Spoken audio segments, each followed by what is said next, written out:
Hi folks, Puffin here.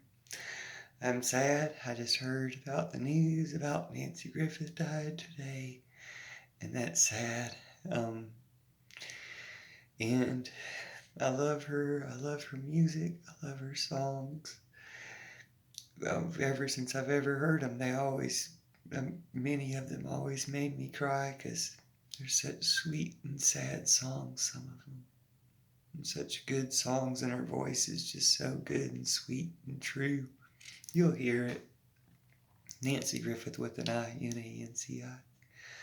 She's just so pretty. And I love listening to her music. I heard it in the 90s mostly, driving in the car, riding in the car with my mom. And then listening to it on my own because I liked it a lot. But I haven't even heard it all myself. And so the one thing that's a big consolation about this is to know that people are going to hear music a lot now. And it's sad how that is for artists sometimes.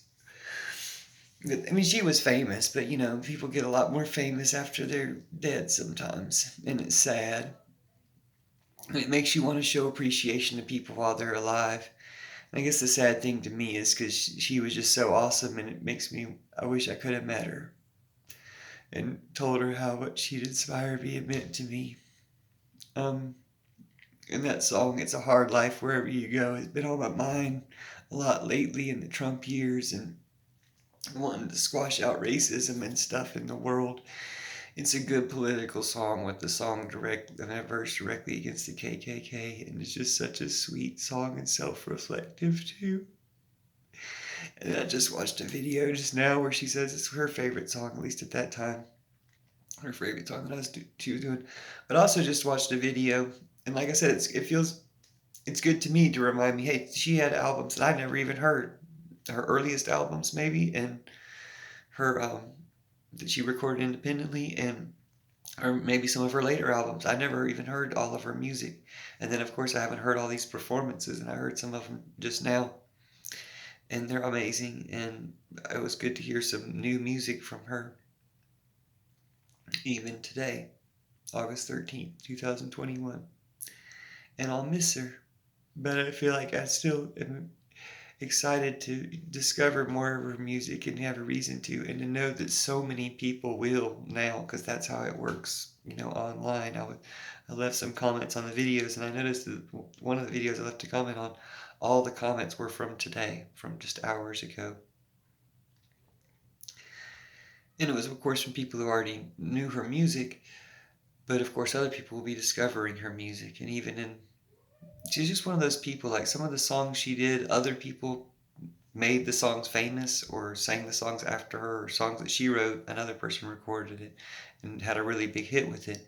But her voice was always so good on the songs. I think there was like some political kind of stuff, the type of stuff that like Lil Nas X turned into a big media that works in his favor.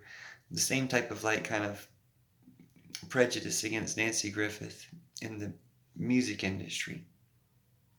But I would always think of her as my favorite country music artist, at least in modern times. Just my favorite country music artist. Just love her music. And she didn't only have country music, she had some other kind of styles a little bit too, but it always sounds somewhat country. She has this pure country sound in her voice. And it's sweet to reflect on. But like I said, I heard a new song, Mary Margaret, about there's a light beyond the woods, and it makes you think how some of these things apply to her. Or a song that was never much my favorite, the Five and Dime song. I do like it, but it makes me think just to hear a little bit of that, the intro that she says to it in one of her performances, Austin City Limits or something. She says, we would pop into this Woolworth store between buses, and it makes you think about life as, a pop in between buses, that she lived to 68. I'm sure she had a good life, but it's still too short. And it's like this short time between buses that can be remembered and can be repeated and shared in some ways, especially with art and this magic of storytelling and stuff. And it seemed kind of sweet. Or her song Once in a Blue Moon, that it's rare that people are like this, lot of country music is sad, but there's a genuine sadness to her songs that have to do with love, and well, you'll hear for yourself. Love and loss and growing up and stuff, uh, and concern for fellow man. So there's all these things in her music that are so good, and things that I have yet to discover that I'm excited to discover. But the one thing that I do feel good about is that so many people will hear her music now, and that message will get magnified, and that she's like an angel.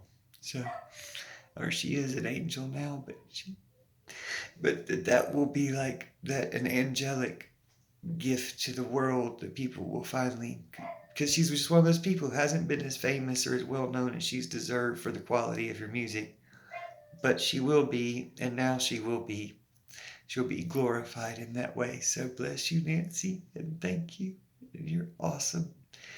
And I did see one video at the very end, because I had to stop watching sometimes to go ahead and record this, um, where she's introducing a song by Van Sant. She's very grateful to him for writing the song, because she says Caroline is her middle name, and she um, heard the character Caroline in the song, and she said it's thanks to this song, hearing this song as a kid, that I was able to make decisions as a grown up that made me have a good adult life.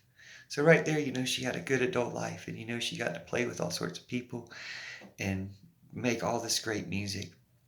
So thank you, Nanci Caroline Griffith. And I love the story you told on NPR about um, tripping at a young age. And I relate to you in so many ways. I love your music. I love your spirit. I love your voice. I love your songs. I love your message. And I miss you. But thank you. And I'm glad everyone will hear you now. And I wish everyone would have heard you before, but I'm glad they'll hear you now, and it's a good message for the world. Bring peace and love. Thank you.